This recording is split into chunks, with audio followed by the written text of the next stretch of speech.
अच्छी बातों को हृदयंगम करने में बड़ा वक्त लगता है। वो ये ना समझे कि व्यक्ति बड़ा हो गया तो अब उसकी समझ बड़ी हो गई। अभी भी आदमी उतना ही भुलक्कड़ भाई साहब है जैसे छोटे थे तो LKG में बार बार पहाड़े याद करवाए जाते थे, ऐसे ही बार बार ज्ञान की बात याद दिलानी पड़ेगी ताकि वो बात हमारे दिमाग और दिल तक उतरने में समर्थ हो सके। नंबर 1, पहली बात, जो भला करे उसका कहना मान लेना। ये बहुत बड़ी उम्मीदों से भरी हुई बात है कि जो तेरा भला करे उसका कहना मान लेना।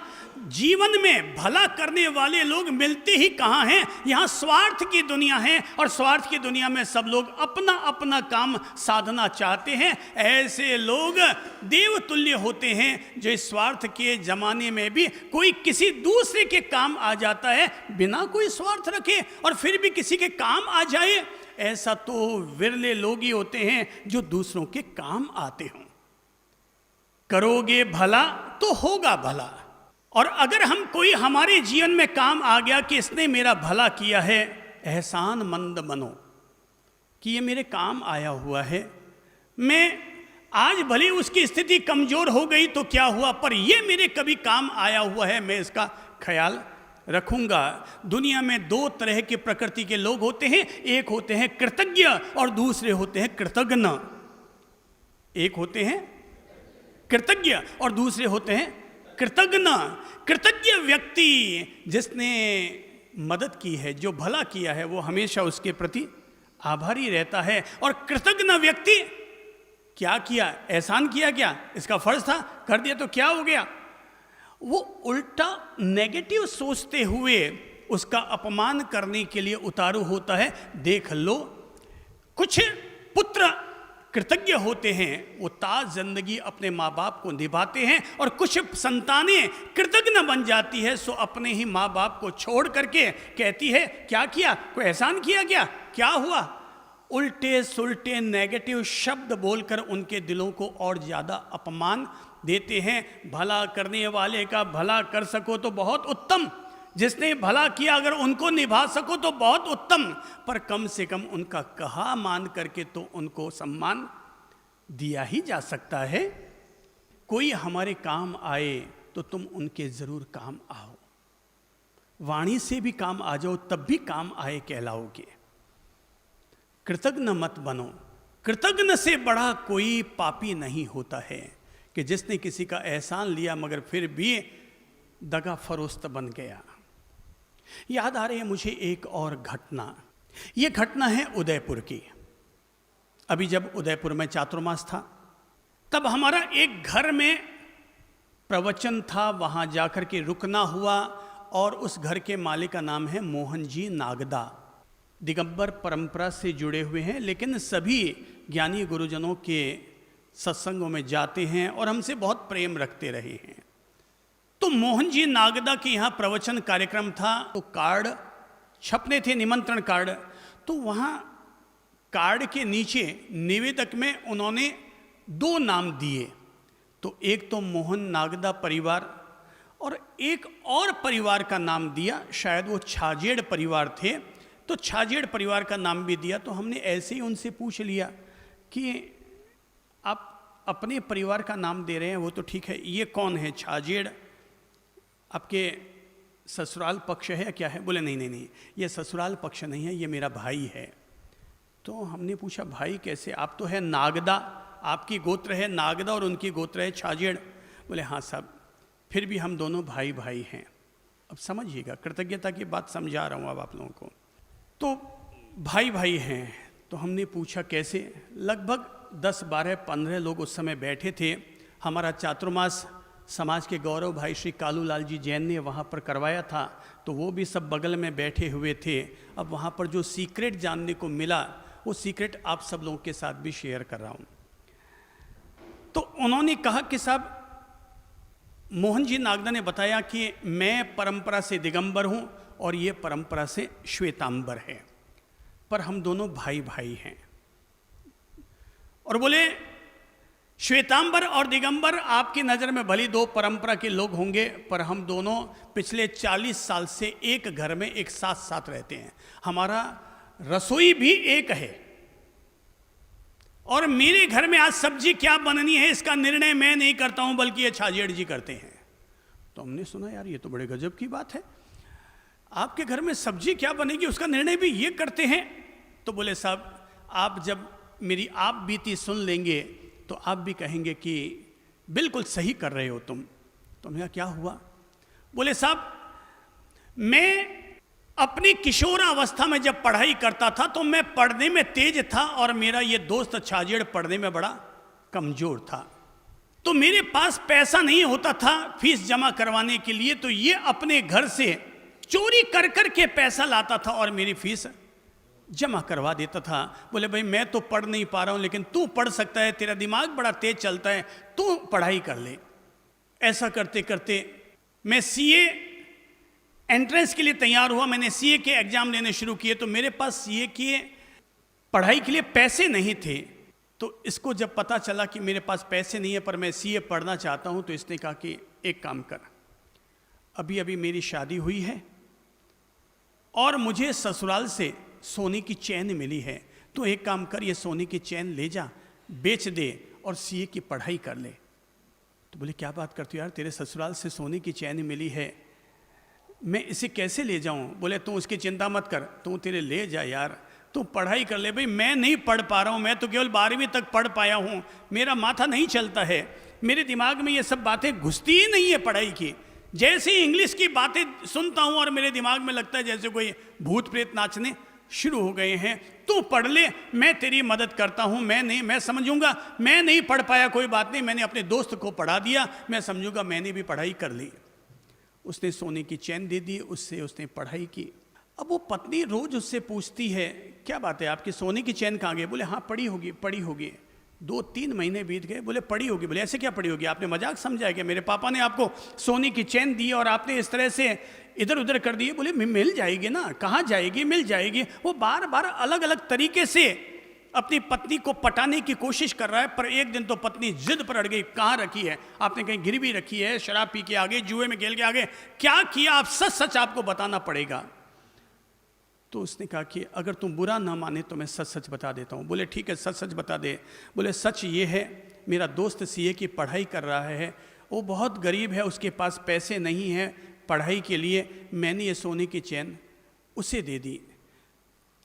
ये सुनना था कि उसकी पत्नी को लगा मेरा पति इतना महान है जो अपने मित्र के लिए, अपने दोस्त को पढ़ाने के लिए सोने की चैन देके आ गया।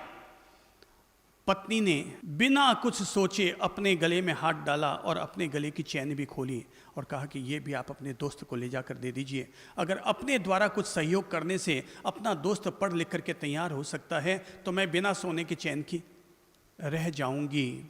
वो सोने की चैन ली और वो चैन भी उस मोहन जी नागदा को दे करके आ गया। बोले ये भी तू बेच और अगले साल की पढ़ाई कर ले। मोहन जी नागदा कहते हैं साहब आज मैं करोड़पति हूँ, मेरे पास लग्जरी गाड़ियाँ चलती है, पर मैं आज भी उन सोने की चैनों का कर्ज नहीं उतार सकता हूँ। जब मैं सीए कर बैठा, मेरी कंपनी में जॉब लग गई, मैंने अपना प्राइवेट काम भी करना शुरू कर दिया। जब मेरे पास सामर्थ्य आया तो मेरा दोस्त उस समय अहमदाबाद में या पता नहीं कहाँ रहता था, तो मैंने उससे कहा कि तू एक काम कर, तू भी उदयपुर चला आ। वो मैंने दबाव दिया तो वो अपना वहाँ का धंधा पानी बंद कर करा करके मेरे पास चला आया। मैंने उसे यहाँ पर धंधा करवाया पर उसका धंधा नहीं चल पाया। 2 बार 3 बार करवाया लेकिन हर बार वो घाटा खा बैठा। मुझे लगा इसके नसीब में नहीं है। मैंने इससे कहा कि अब तू धंधा करना कर बंद, तू तेरे घर में ऐश कर, मस्त रहे। और बोले हम 40 साल से दोनों दोस्त एक साथ एक घर में रहते हैं, हमारा एक चौका एक चूल्हा। मेरे इस दोस्त की 3 बेटियां हुई और मैंने उन तीनों बेटियों की शादियां मैंने ही की और मैंने ही करवाई। सारी जवाबदारी मैंने अपने पर ली। मेरा दोस्त 12वीं में जरूर पढ़ के पास हुआ था, पर मैंने तो सीए LLB कितनी तरह की मैंने पढ़ाइयाँ की थी, पर मैंने अपनी पढ़ाइयों का मैंने अब तक इस पर इतना खर्चा कर दिया होगा, पर अभी भी मुझे लगता है कि मैं उन सोने की चैनों का कर्ज अभी भी नहीं उतार पाया हूँ। हमने उस मोहन जी नागदा की पीठ थपथपाई और कहा हमें आज ज़िंदगी में ये सीखने को मिला कि कोई एक दोस्त किसी दोस्त के कैसे काम आ सकता है। और अब उससे बड़ी बात ये है कि कोई व्यक्ति कृतज्ञ बन करके अपने दोस्त के वापस आने वाले 40 साल तक कैसे काम आता है कि आपने उसकी 3-3 बेटियों की शादियां की। ये है असली मित्रता, ये है असली दोस्ती। पर ये है भला करने वाले का वापस भला करना।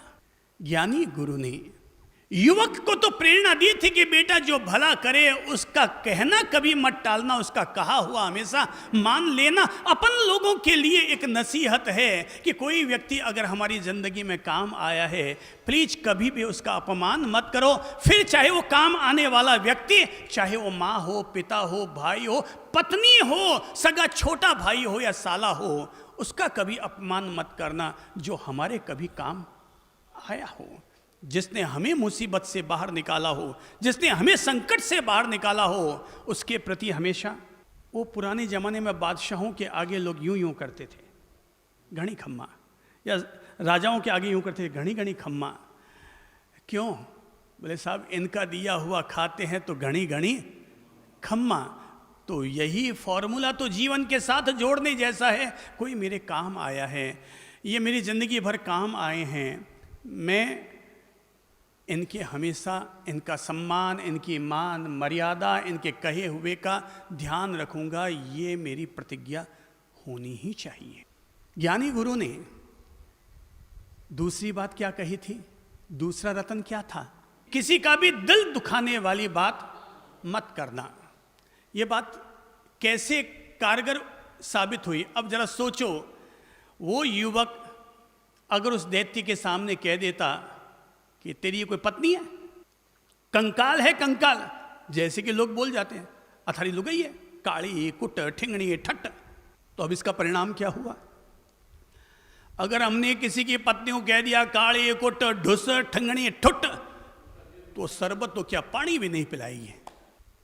ये ट्रिक सीखो कि किस तरीके से उसने दैत्य के हाथ में पत्नी नहीं बल्कि पत्नी का कंकाल था, फिर भी ऐसी बात इस चतुराई के साथ कही कि दैत्य भी वहां से चला गया, पानी भी उसे पीने को मिल गया, उसका सारा काम सद गया। और काम साधने का एक फॉर्मूला सबको सीख लेना चाहिए कि मैं कभी भी अपनी जबान से ऐसी भाषा नहीं बोलूंगा जिससे किसी के दिल को ठेस पहुंचे।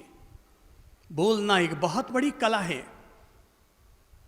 हमारी वाणी तो दलाल की तरह होती है जो दो व्यापारियों को आपस में सेट करती है। दलाल बड़ी चतुराई के साथ उसे अपना कार्य सेट करना होता है, क्योंकि दो व्यापारियों में से दलाल का काम होता है दो व्यापारियों को मिलाना। पर अगर उसे थोड़ी सी भी बोलने में चूक हो जाए तो व्यापारी बिदक जाएगा। तो फिर ये हमारी वाणी तो हमारे दलाल की तरह है। हमें इस तरीके से संयोजन बिठाना पड़ेगा कि जिससे दोनों के बीच में तालमेल बैठ जाए। अरे भाई, दो के बीच में तालमेल बैठेगा तभी तो अपनी गोटी सेट होगी। बेटा और बेटी, बेटा तेरा बेटी इसकी दोनों का ब्याह होगा तभी तो बारातियों को माल ठोकने को मिलेगा। अगर दोनों की सेटिंग तुमने ठीक नहीं की तो तुझे माल ठोकने के लिए कहां से मिल पाएगा। वाणी तो दलाल की भूमिका का काम करती है। ऐसी वाणी बोलिए मन का आपा खोय, औरन को शीतल करे आपहु शीतल होय। ऐसी वाणी बोलो जो औरों को भी आनंद दे और खुद के लिए भी आनंद देने वाली बने। मैंने कभी संस्कृत के श्लोक पढ़ते हुए एक बड़ा सुंदर श्लोक पढ़ा था कि काकः कृष्णः पिकः कृष्णः को भेदः पिक काकयो। जब जब भी वाणी से अपशब्द निकलने लग जाएं, जब भी कड़वी या टेढ़ी वाणी चलने लगे तीर की तरह, कटार की तरह, तब तब इस श्लोक को याद कर लीजिएगा। और श्लोक है काकः कृष्णः पिकः कृष्णः। कौवा भी काला होता है और कोयल भी काली होती है। तो बोले को भेदः पिक काकयोः, बोले इन दोनों के बीच में भेद क्या है? काले तो दोनों ही होते हैं, पर दोनों में भेद क्या है? तो कहते हैं वसंत समये प्राप्ते। लाइन बोल लो, वसंत समये प्राप्ते काकह काकह पिकह पिकह। जैसे ही वसंत की ऋतु आती है तो पता चल जाता है इनमें कौन कौवा है और कौन कोयल है, क्योंकि जब वो वसंत ऋतु पर कोयल बोलती है तो पता चल जाता है ये कौवा नहीं, ये कोयल है। और कौवा तो कभी भी बोले फिर भी कौवा कौवा काँव काँव काँव काँव काँव काँव करता है। इसीलिए अगर जब कोई मधुर कंठ स्वर से गाते हैं तो उसको उपमा ही दी जाती है कोयल कोकिल कंठी। हमारे यहाँ लता मंगेशकर जी को कोकिल कंठी, कोयल की तरह मीठी मधुर सुरीली आवाज़ में वो गाती है, इसलिए कहते हैं कोकिल कंठी। और जिसकी वाणी भी मीठी और मधुर हुआ करती है वो व्यक्ति भी तो कोयल के जैसा ही कीमती और बहुमूल्यवान हो गया। मेरे भाई हैं ललित प्रभु जी, वो खास तौर पर इसी एक फॉर्मूले का ध्यान रखते हैं कि मैं मेरे द्वारा कभी ऐसी वाणी ना बोलूं जिससे किसी के दिल को ठेस पहुंचे। कड़वा तो जब भी बोलोगे कैंची की तरह ही नजर आओगे। अपनी जबान को कैंची की तरह मत चलाओ, अपनी जबान को हमेशा सुई धागे की तरह चलाओ जो हमेशा जोड़ने का काम करे, किसी को काटने का काम न करे। याद रखना चाहिए कि कड़वा बोलने वाले की तो मिश्री भी धरी रह जाती है और मीठा बोलने वाले की तो मिर्ची भी बिक जाती है। कितनी गजब की बात है। तोता खाता तो मिर्ची है पर बोलता है मीठा मीठा, मीठू मीठू मीठू मीठू कहलाता है वो। खाता है मिर्ची पर बोलता है मीठा। हम खाते हैं मिश्री पर बोलते हैं डॉट डॉट डॉट। रिक्त स्थान की पूर्ति स्वयं कीजिए। ध्यान रखिए, मैं अभी अगर आपकी इज्जत कर रहा हूँ तो आपकी इज्जत के पीछे हो सकता है मेरी विनम्रता हो सकती है, आपकी इज्जत करने के पीछे आपका महत्व हो सकता है, आपकी इज्जत करने के पीछे आपका रुतबा हो सकता है। पर अगर आप वाणी को लगाम देना शुरू कर दें और वाणी को हमेशा मिठास के साथ बोलें तो आपका रुतबा अभी जितना है उससे और 4 गुना बढ़ जाएगा। जितना भी है आपका रुतबा, जितना भी है आपके दिल में मेरे लिए जितना रुतबा है, मैं जब तक आपके साथ सम्मान और विनम्रता की भाषा बोलता रहूँगा, आपके दिल में मेरे लिए हमेशा रुतबा श्रद्धा सम्मान बना हुआ रहेगा। पर अगर मैंने एक बार भी आपको कड़वी बात सुना दी, ध्यान रखो 100 बार सम्मान की कही गई भाषा बेकार हो जाती है जब आदमी अपनी ओर से एक बार भी कड़वी जबान का उपयोग कर जाता है। एक कड़वी जबान 100 मीठी जबानों पर भारी पड़ जाती है। ठीक वैसे ही जैसे दूध हो मण भर पर काचर के बीज डाल दो 4 तो 4 काचर के बीज भी पूरे मण भर दूध को फाड़ देते हैं। ऐसे ही रिश्ते भी हमारे फट जाया करते हैं जब हम लोग कड़वी जबान बोल जाते हैं। मान लीजिए कि आप ससुर जी हैं और आप अपनी बहू का बहुत लाड करते हैं, बहू का बहुत लाड करते हैं, बहुत ध्यान रखते हैं, पर एक दिन आपने बहू को ऐसा टेढ़ा वाक्य कह दिया कि अब तक आप तक ने जो 100 बार लाड किया ना, वो एक बार कड़वा बोलने से वो 100 बार का लाड बेकार हो गया। इसलिए जिंदगी में केवल 100 बार लाड करने की जरूरत नहीं है, बल्कि जब तक तुम्हारी अंतिम सांस है तब तक वाणी पर विवेक रखने की जरूरत होती है। जब तक अंतिम सांस है तब तक हमें किस तरह से बोलना, क्या बोलना, हमें क्या निगलना चाहिए और क्या उगलना चाहिए, यही तो कला है, यही तो बोलने की कला होती है। और इसी को भगवान श्री महावीर ने कहा था समिति कि विवेक पूर्वक बोलो, विवेक पूर्वक चलो, विवेक पूर्वक काम करो, ताकि हमारे द्वारा ऐसी चूक न हो जाए। अक्सर लोग एक दूसरे की मजाक उड़ाते हुए नजर आ जाते हैं और बाद में कहते भाई मैं तो आपके साथ मजाक करता हूँ। अबे तू तो मजाक क्या करता, अगले का पानी उतार दिया और फिर लास्ट में कहते हो मैं तो ऐसे ही मजाक कर रहा था। भाषा यही हमारी है जीवन की परिभाषा, भाषा यही है हमारे जीवन की परिभाषा कि हम लोग किस तरीके से बोलते हैं। इसको हमेशा तवज्जो दो। रोग की जड़ अगर खांसी है तो झगड़े की जड़ हमेशा हंसी होती है, अर्थात हम किसी की हंसी उड़ा देते हैं, मजाक कर देते हैं, हम एक दूसरे के लिए झट से एक सेकंड में हम हल्का बोल जाते हैं। हमें अपनी ज़बान को कंट्रोल रखने की ज़रूरत है। जीवन में सबसे ज़्यादा कंट्रोल ही इसी को रखने की ज़रूरत है। जीभ के दो काम, ये खाने के काम भी आती है और ये बोलने के भी काम आती है।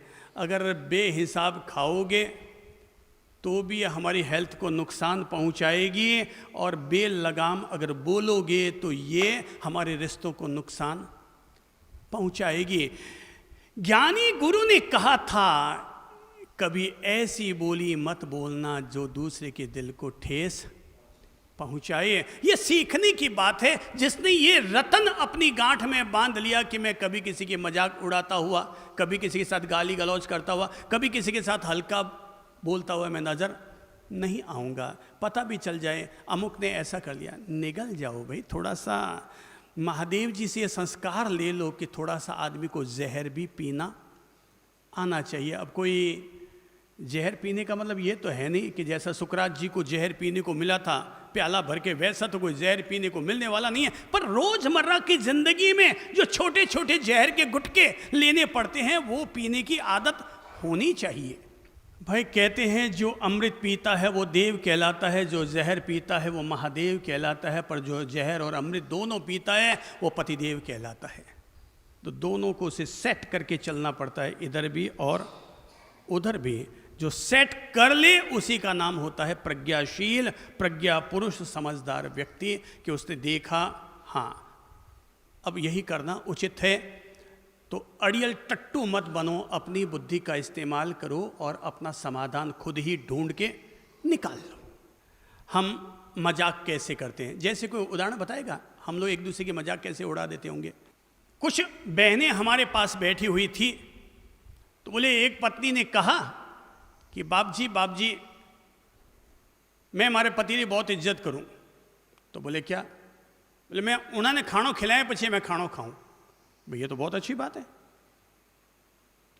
उनको खाना खिलाने के बाद खाना खाती हो, ये तो बहुत अच्छी बात है। पर दूसरे ने कहा बाप जी मैं तो रात को 9 बजे तक इंजरी करती हूँ, फिर नहीं आती तो मैं मेरा खाती हूँ और सो जाती हूँ। तीसरे ने कहा साहब मैं तो रात को 11 बजे तक भी इंजरी करती हूँ, वो नहीं आए तो उनको इंजरी करते रहती हूँ और उनको खाना खिला के बाद खाती हूँ। 11 बजे तक नहीं आए तो फिर मैं मेरा खा के सो जाती हूँ। चौथी ने कहा बाप जी मेरे तो भले रात को 2 बज जाए, जब तक इनको खाना नहीं खिलाऊं मैं खाना नहीं खाती। बगल में पति बैठा था, मैंने कहा मजाक उड़ा देते हैं, एक दूसरे का पानी उतार देते हैं। उसने कहा बाप जी काई 2 बजी खाणो खावे, अरे घर में खाणो आने मैं ही बनाऊँ जने मेरा बादरे माने आ मारी देवी खाणो खावे, आ मारी देवी मैं आने खाणो बनाऊँ मेरे बादरे माने आ खाणो खावे। बाप बोले बाप जी देखो बेटा ने कांकर समझो, ये ढंग से पानी उतारे, इनको पूछो आज तक कभी खाना बनाए अपने हाथ से, कभी एक आध बार चाय बना के पिला दी। सो मुझे ज़िंदगी भर सुनाते रहते हैं कि देख मैंने तेरे लिए चाय बनाई चाय बनाई चाय बनाई। हम लोग एक सेकंड लगता है किसी की भी मजाक उड़ा देते हैं। यही जोधपुर की घटना थी। मजाक उड़ाना है, किसी को मजाक उड़ाना है। तो एक बार क्या हुआ कि यहीं पर हमारा चातुर्मास था, तो बिना नाम लिए हुए घटना सुनाता हूँ। तो यहाँ से 5 किलोमीटर पर है, तो हम लोग वहाँ पर थे, उन्होंने हमारा चातुर्मास कराया था, तो उन्होंने घटना सुनाई कि बाप जी 2 साल पहला अमुक आचार्य महाराज आए थे और हमारे यहाँ पर आए और मैंने उस दिन जीमण भी रख दिया था। बाप जी गजब और चमत्कार हुआ, 700 लोग खाणो बनायो, 1200 लोग जीम गया, तो भी हमारा खाणो फिर भी बचेड़ो रह गयो।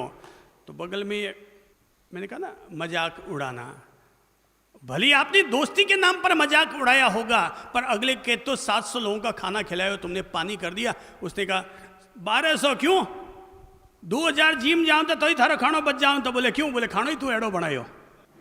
अभी खाणो ही तू एड़ो बनायो, अपन लोगों को तो 1 सेकंड लगता है मजाक करने में, पर मजाक भारी पड़ सकती है। अगर वो युवक मजाक में ही कह देता कि तेरे पास ये पत्नी नहीं बल्कि कंकाल है, तो कंकाल फिर पत्नी नहीं रहती, वो खुद कंकाल हो जाता, फिर वो खुद कंकाल हो जाता। इसीलिए दूसरी बात गांठ बांध लो, दूसरा रतन अपने गांठ बांध लो। 5 बातें जिसने अपने दिल में उतार ली, समझ लो उसने रंक से राजा होने का तरीका सीख लिया। दूसरी बात है, दूसरा रतन है, अपने मुंह से ऐसी भाषा मत बोलो जो दूसरे को ठेस पहुंचाए। तीसरा रतन, तीसरी बात, अपने कार्य को, जो भी काम है, कार्य को हमेशा निष्ठा और ईमानदारी के साथ किया जाना चाहिए। काम चोर मत बनो। दुनिया में वो व्यक्ति नुकसान नहीं करता जो कमजोर है, बल्कि वो व्यक्ति नुकसान करता है जो काम चोर है। काम चोर आदमी हमेशा नुकसान पहुंचाएगा। कमजोर आदमी उस कछुए की तरह होता है जो फिर भी जीत जाता है, पर कामचोर व्यक्ति उस खरगोश की तरह होता है जिसमें ताकत तो है, सक्षमता तो है, फिर भी वो आलस्य करता है और आलस्य करके वो अपने लक्ष्य को हासिल नहीं कर पाता है। अपनी निष्ठाओं को जगाना होता है कि मैंने जो अपने जिम्मे काम लिया है, मैं वो काम में कभी भी शिकायत नहीं आने दूंगा। जैसे उदाहरण के तौर पर ले लीजिए, जैसे अपने यहाँ पर अभी जब गत वर्ष गांधी मैदान में चातुर्मास था, चूंकि वो शख्स सामने बैठे हैं इसलिए मैं उसका अभिनंदन और शुक्राना अदा करते हुए उस शख्स का नाम सम्मान सहित लूँगा। भाई श्री ओम जी वर्मा, उन्होंने जवाबदारी ली थी कि साहब गांधी मैदान के पांडाल की जवाबदारी मुझ पर है, तो हमें पूरे चातुर्मास के दरमियान कभी भी एक बार भी शिकायत करने का मौका ही नहीं मिल पाया कि साहब पीछे यहाँ पर ऐसा ऐसा ऐसा हो रहा है। निष्ठा और ईमानदारी के साथ जवाबदारी लो मत, पर अगर जवाबदारी ले ली है तो उसको निष्ठा और ईमानदारी के साथ निभाओ। यही है जीवन जीने की कला। किसी भी चीज को सफल होने तक आप ये ना समझिए कि गांधी मैदान की प्रवचन माला, और रोज हजारों लोग आते थे, हजारों लोग वहां से जाते थे, तो हमारी प्रवचन माला की, यशस्वी प्रवचन माला के पीछे केवल हमारी भूमिका रही होगी, बल्कि ऐसे निष्ठाशील लोगों की भी भूमिका रही है जिनके चलते कोई भी दिव्य सत्संग बड़े गौरव के साथ संपन्न होता है। अब मान लो ग्राउंड है, खुला ग्राउंड है, 4 जानवर आ गए और पोटा करके चले गए, पूरा पंडाल खराब हो गया ना। पर जो निष्ठाशील होते हैं वो कभी भी वहाँ कमी रहने नहीं देते। अगर कमी नजर आ गई, झटाझट उसे साफ किया, ठीक करवाया।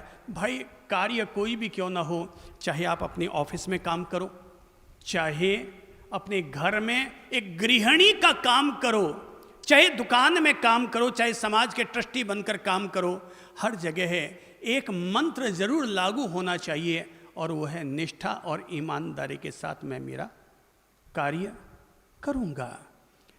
कार्य की सफलता में इसकी बहुत बड़ी भूमिका होती है।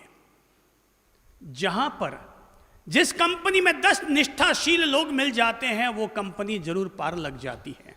कभी एक महान संत रामकृष्ण परमहंस ने कहा था स्वामी विवेकानंद जी के लिए कि मुझे एक निष्ठाशील शिष्य मिला स्वामी विवेकानंद, अगर मुझे ऐसे 10 और निष्ठाशील शिष्य मिल जाते तो मैं दुनिया में बहुत बड़ा चमत्कार कर सकता था।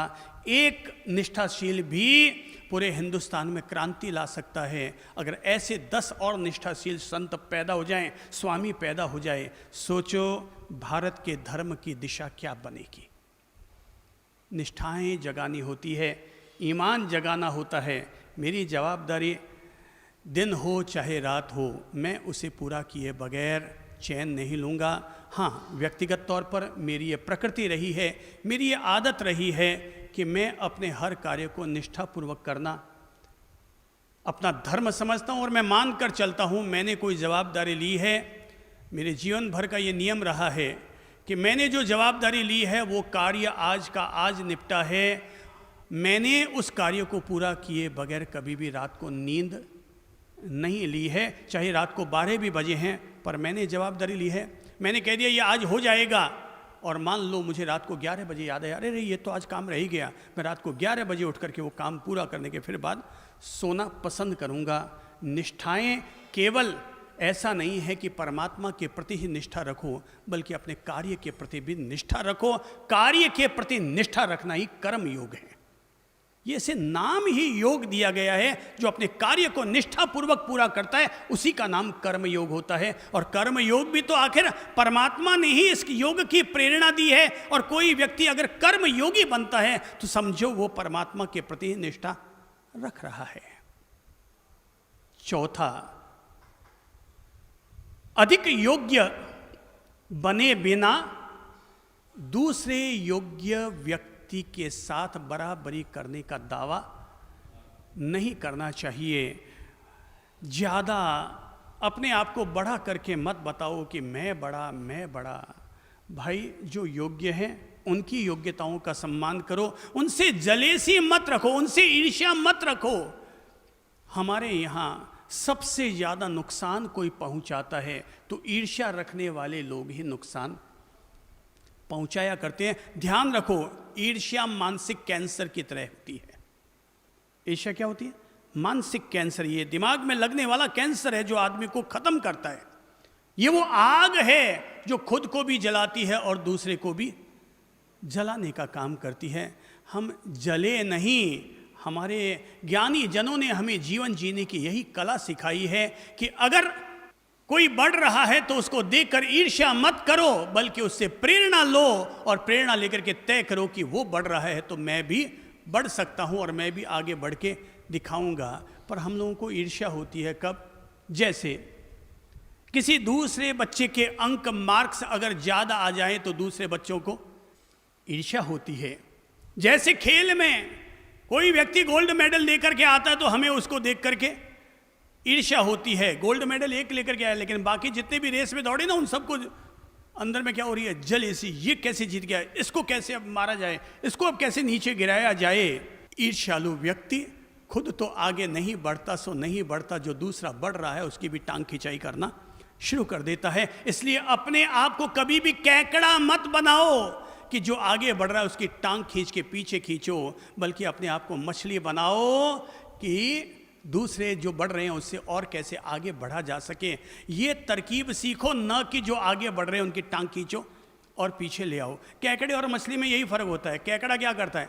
20 कैकड़े एक साथ रख दिए जाएं, इस 2x2 की टाइल पर 20 कैकड़े रख दिए जाएं, वो शाम तक भी वहीं के वहीं रहेंगे। बोले कैसे? बोले जैसे ही दूसरा आगे बढ़ने लगता है तो पीछे वाला कैकड़ा आगे आता है, उसकी टांग खींचता है और फिर पीछे खींच लेता है। वो कैकड़े केवल टांग खिंचाई में ही लगे रहते हैं। तो ऐसे पापी लोग कभी भी आगे नहीं बढ़ पाते हैं। अपनी प्रकृति जिनकी भी कैकड़े वाली है वो मछली की प्रकृति अपनाए। मछली क्या करती है? दूसरी 2 मछलियां आगे जा रही है, वो झट से जंप लगाती है और आगे बढ़ जाती है। अपने आप को प्रगति का मुसाफिर बनाओ, ईर्ष्या की आग में मत झुलसाओ। ज्ञानी हमसे यही समझाते हैं, ए जीवड़ा अगर बढ़ा सकता है तो अपनी काबिलियत बढ़ा, दूसरों से जलेसी रखने से कुछ भी नहीं होने वाला। बढ़ाओ, अपनी अपनी काबिलियत बढ़ाओ, और जिनके पास काबिलियत अच्छी होती है उनके पास कामयाबी तो अपने आप चली आती है। तो ईर्ष्या रखने वाला भाई तो मारा जाता है और काबिलियत में भरोसा रखने वाला व्यक्ति एक दिन राजा बन जाता है।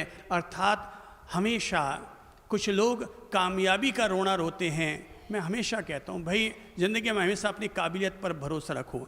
जब हम लोगों ने दीक्षा ली थी ना, संत बन गए, तो हमारे पिताजी ने देखा कि मैंने अपने बच्चों को संत तो बना दिया, पर यहाँ आने के बाद देखते हैं केवल आहार लेके आ जाओ, कपड़े धो लो, ये धर्म क्रिया कर लो और इसी में सारा दिन पूरा हो जाता है। ये क्या, मैंने अपने बच्चों को संत तो बना दिया पर ये फिर विकास कैसे करेंगे। हमारे पिता ने निर्णय किया, मैं अपने दोनों पुत्र संतों को केवल कपड़े धोना और गोची ला करके खाने तक सीमित नहीं रहने दूंगा, मैं अपने बच्चों को काबिल बनाऊंगा।